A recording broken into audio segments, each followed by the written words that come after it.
Bismillahirrahmanirrahim. Assalamualaikum warahmatullahi wabarakatuh. Jumpa lagi di channel YouTube Rivanista. Masih di sudut edukasi belajar mudah dan menyenangkan. Bagaimana kabar adik-adik semua? Siswa-siswi kelas 6 ya khususnya. Semoga pada kesempatan kali ini selalu dalam keadaan yang sehat. Karena dengan keadaan yang sehat kita bisa melakukan berbagai aktivitas ataupun kegiatan yang kita inginkan. Dan dengan keadaan yang sehat pula kita bisa belajar bersama untuk membahas soal-soal dari buku matematika ya, GAP ya, atau terbitan Gelora Aksara Pratama, karangan dari Gunanto dan Desi Adalia untuk siswa kelas 6. Dan pada kesempatan kali ini kita akan membahas di bab 4 ya. Bab 4 itu bangun ruang di latihan ulangan pelajaran 4 paket 1 ya. Sesuai yang request kemarin ya. Jadi latihan ulangan pelajaran 4 paket 1 ya. Ini ada dua bagian yaitu bagian A dan B. Untuk yang bagian A ada 15 soal dan yang bagian B itu ada 5 soal. Dan mungkin yang masih ketinggalan untuk pembahasan di bab 4 ini ya, ini bisa juga dilihat di pembahasan ESPS Matematika kelas 6 ya, untuk soal latihan tiap. Jadi di sini sama ya dengan buku ESPS Matematika, setiap latihannya dari latihan 1 sampai dengan latihan 10 di bab 4, tetapi yang membedakan hanya di latihan ulangan pelajarannya ya, di akhir babnya itu sama, ada paket 1 dan paket 2, tetapi di sini soalnya berbeda. Tapi untuk latihannya dari latihan 1 sampai latihan 10 sama, bedanya cuma di akhir bab. Oke, langsung saja kita menuju ke soal yang akan kita bahas kali ini. Soal yang bagian A terlebih dahulu ya. Nomor 1. Perhatikan bangun ruang berikut. Nah, ini adalah balok ya. Rusuk-rusuk yang sejajar dengan rusuk PS adalah, kita lihat di sini.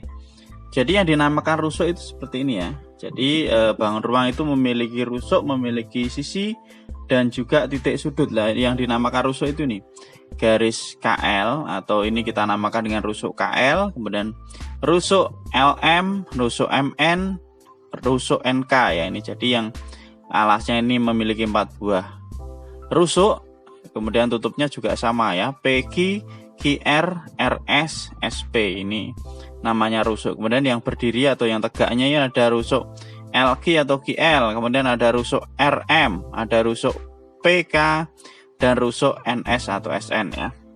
Nah, pertanyaannya, rusuk yang sejajar dengan rusuk PS. Kita lihat rusuk PS yang mana ya. Nah, ini rusuk PS. Maka yang sejajar dengan rusuk PS itu adalah rusuk QR ya. Jadi sejajar berarti apabila dia diperpanjang tidak akan bertemu. Nah, yang sejajar itu ada rusuk QR. Kita tuliskan terlebih dahulu ya, rusuk QR. Kemudian apalagi yang sejajar lagi? Ini ada rusuk LM ya. Rusuk LM. Kemudian ada lagi yang bawah yaitu rusuk KN. Ya, jadi rusuk yang sejajar dengan rusuk PS itu adalah rusuk GR ya, ini. Kemudian rusuk LM itu yang ini ya. Dan juga rusuk KN ini. Jadi kalau diperpanjang dia tidak akan bertemu, itu dinamakan ruas garis yang sejajar. Sekarang nomor 2. Banyak titik sudut pada bangun 5 segi 4 adalah, nah ini karena ditanyakan banyak titik sudut supaya lebih jelas kita lihat gambar 5 segi 4 ya. Oke, untuk gambar 5 segi 4 seperti ini ya. Ini adalah gambar bangun 5 segi 4 yang mana ujungnya lancip, kemudian alasnya berbentuk segi 4. Kalau di ini adalah bentuk apa namanya, kalau dibuka ya itu seperti ini ya.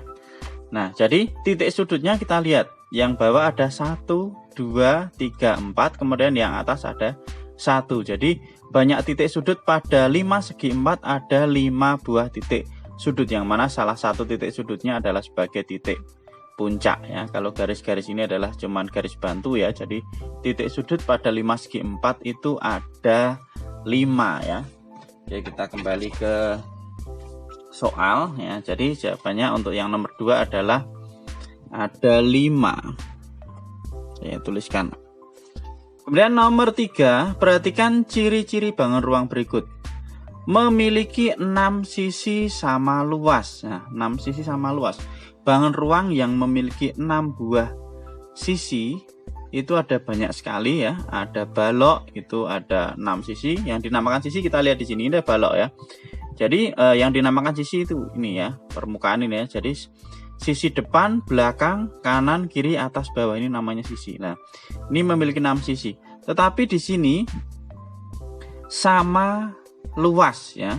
Sama luas berarti kalau balok jelas bukan, karena luasnya bisa berbeda ya. Jadi di sini kemungkinannya adalah kubus. Kemudian memiliki 12 rusuk sama panjang. Nah, rusuknya coba kita hitung ya. Kalau bentuknya balok sama kubus itu sama, rusuknya apakah 12? 1, 2, 3, 4, 5, 6, 7, 8, 9, 10, 11, 12 ya. Rusuknya ada 12 ya, berarti jelas kubus. Kemudian memiliki 8 titik sudut. Titik sudutnya ada 1, 2, 3, 4, 5, 6, 7, 8 ya. Berarti jelas ya, jawabannya adalah kubus karena hampir sama dengan balok, cuman ini ada kata kuncinya adalah 6 sisi sama luas dan 12 rusuk sama panjang. Kalau balok tidak sama panjang dan sisinya tidak sama luas, maka jawabannya adalah kubus. Oke, kita lanjutkan ke nomor 4. Banyak rusuk pada prisma tegak segitiga adalah prisma tegak segitiga. Nah, kita lihat gambarnya ini, sebelah ada gambar ya. Ini adalah prisma tegak segitiga yang ditanyakan banyak rusuknya. Kita hitung ya, yang dinamakan rusuk ini ya, garis ini ya. Jadi yang atas ada 1, 2, 3, kemudian yang bawah ada 1, 2, 3, berarti ada 6 ya. Kemudian yang rusuk tegaknya ada 1, 2, 3, berarti berapa? 6 tambah 3 yaitu 9. Jadi banyak rusuk pada prisma tegak segitiga adalah 9. Kemudian nomor 5, sebuah bangun ruang yang memiliki 1 rusuk lengkung dan 1 titik puncak adalah memiliki 1 rusuk lengkung. Nah, kalau yang memiliki rusuk lengkung itu antara tabung dan kerucut. Tetapi kalau rusuk lengkungnya hanya ada 1, berarti dia adalah kerucut dan juga dia memiliki titik puncak ya. Oke, mungkin untuk lebih jelasnya, nah ini, kalau ini adalah gambar tabung, tapi karena rusuk lengkung tabung itu ada 2, 1, 2. Nah, maka karena hanya 1 berarti kerucut. 1 lengkung dan punya titik puncak ya, kerucut berarti gambarnya kan. Nah, kalau kita gambarkan seperti ini ya, seperti caping gitu. Jadi jawabannya adalah kerucut ya. Di sini belum ada gambarnya ya. Oke, tidak usah saya perlihatkan ya gambarnya, paling enggak tahu. Oke, saya carikan dulu untuk gambar dari kerucut. Lah, seperti ini kira-kira ya. Ini gabungan, tapi yang namanya kerucut berarti ini yang atas saja. Jadi rusuk lengkungnya ada 1 dan titik puncaknya ada 1. Nah, ini jawabannya adalah kerucut untuk yang nomor 5. Oke, kita lanjutkan ke nomor 6. Perhatikan gambar berikut. Gambar di atas yang merupakan jaring-jaring 5 segi 4 adalah, nah ini yang bisa kita gabungkan dan menjadi jaring-jaring 5 segi 4 adalah yang B. Kalau yang lainnya tidak bisa ya. Oke, jadi dia ini sebagai alasnya tentunya ya. Kemudian ini adalah sisi-sisi, ini sisi kanan, kiri, depan, belakang ya, ini kalau kita berdirikan. Oke, jawabannya adalah yang B. Kita lanjutkan ke nomor berikutnya. Nomor 7. Volume prisma tegak segitiga berikut adalah titik-titik sentimeter. Nah, volume prisma tegak segitiga ini.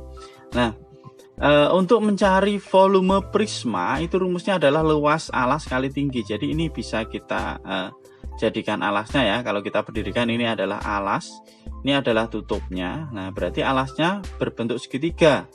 Nah, ini tingginya berarti ini sebagai tinggi ya. Rumusnya untuk mencari volume itu adalah luas alas kali tinggi. Maka kita cari luas segitiga dikalikan tingginya ini 42. Nah, luas segitiga rumusnya apa? Nah, segitiga kita lihat di sini segitiga ya. Jadi alas kali tinggi, ini alas segitiga, tingginya ini sama 20 ya. Jadi alasnya 25, tingginya 20. Oke, sekarang kita simak penjelasan untuk soal nomor 7 sebagai berikut. Nah, oke, jadi volume prisma tadi ya, prisma tegak segitiga. Nah, kalau volume prisma secara umum itu adalah luas alas kali tinggi ya. Luas alasnya karena berbentuk segitiga tadi kita cari luas segitiga, yaitu setengah kali 25 tadi alas segitiga, tinggi segitiga adalah 20. Ini kita coret 1, ini dapatnya 10. Berarti 25 kalikan 10 ya, hasilnya adalah 250 cm persegi. Itu luas alasnya. Maka volume prisma tinggal kita kalikan aja, luas alasnya 250 kali tingginya tadi adalah 42 ya di gambar.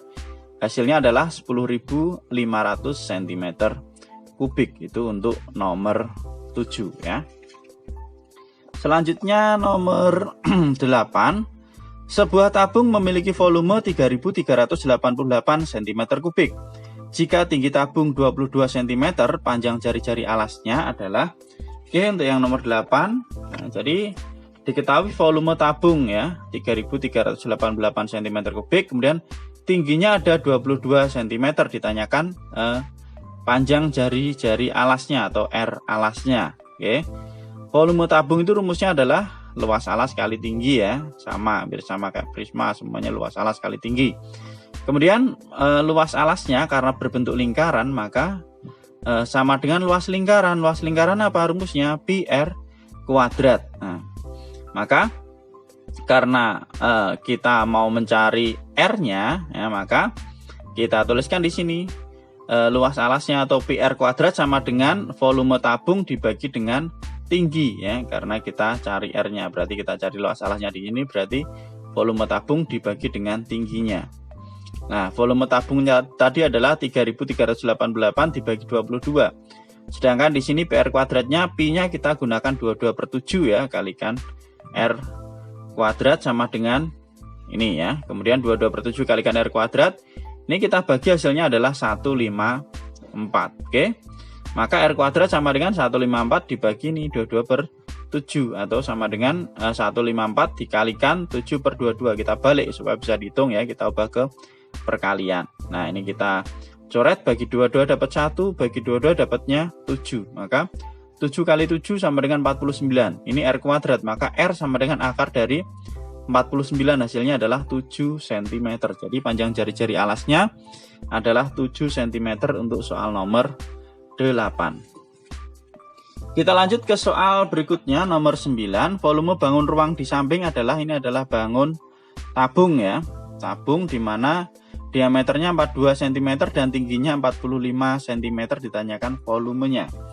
Oke, volume tabung itu rumusnya adalah pi R kuadrat kali T atau luas alas kali tinggi ya, dimana tingginya 45 cm dan diameternya 42 cm, maka kita cari R-nya. R itu setengah dari diameter sama dengan 21, maka volume tabung sama dengan 22/7 ya, karena R-nya 21 kita pakai 22/7 pi-nya. 22/7 kali 21 kali 21 kali 45 ya, ini kita bagi 71 bagi 7 dapatnya 3. 22 kali 3 sama dengan 66, kalikan 21 kalikan 45. 66 kali 41 kalikan 21 hasilnya adalah 1386, dikalikan 45 hasilnya adalah 62.370 cm kubik. Nah, ini untuk penjelasan soal nomor 9 ya. Oke, mungkin sampai di sini dulu penjelasannya untuk latihan ulangan pelajaran 4 paket 1 ya. Untuk nomor berikutnya tetap ikuti terus di channel YouTube Rivanesta. Sekali lagi terima kasih sudah meluangkan waktu untuk belajar bersama. Mohon maaf apabila ada pertanyaan, ada kekurangan. Silahkan pertanyaan atau saran bisa dituliskan di kolom komentar. Saya akhiri. Assalamualaikum warahmatullahi wabarakatuh.